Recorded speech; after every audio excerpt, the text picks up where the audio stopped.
Okay, if I've sent you the top plastic plate from the Bowers & Wilkins tweeter assembly, probably for various reasons, maybe you're a bit more practical with it, or you want to save weight on the postage. So the top plate, we can just replace that ourselves and do it that way. So once you've safely got out the tweeter from your cabinet, you'll probably end up with a gasket coming out. Keep hold of that safely, put it one side. The damaged tweeter, remove the top plate. 3 screws, 3 hex screws. Don't drop them near the magnet because it'll pull it into the center.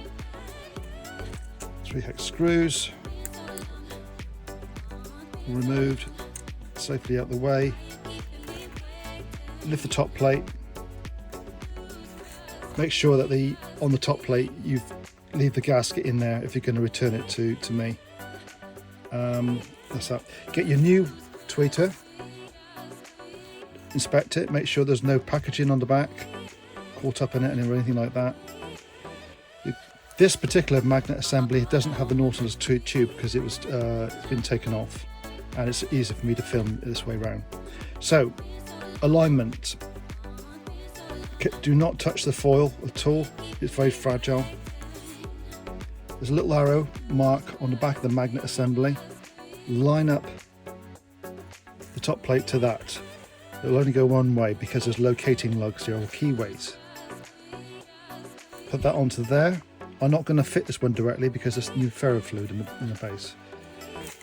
Put the 3 screws on there. Carefully, don't let them go. Don't let them slide into the center, so it'll damage the foil. You can see how it's pulling already. Tighten, tighten, tighten till about a quarter turn, and then that should be enough. Quarter turn, quarter turn. All right, once that's assembled and everything lines up, you're good to go really. And that's basically it.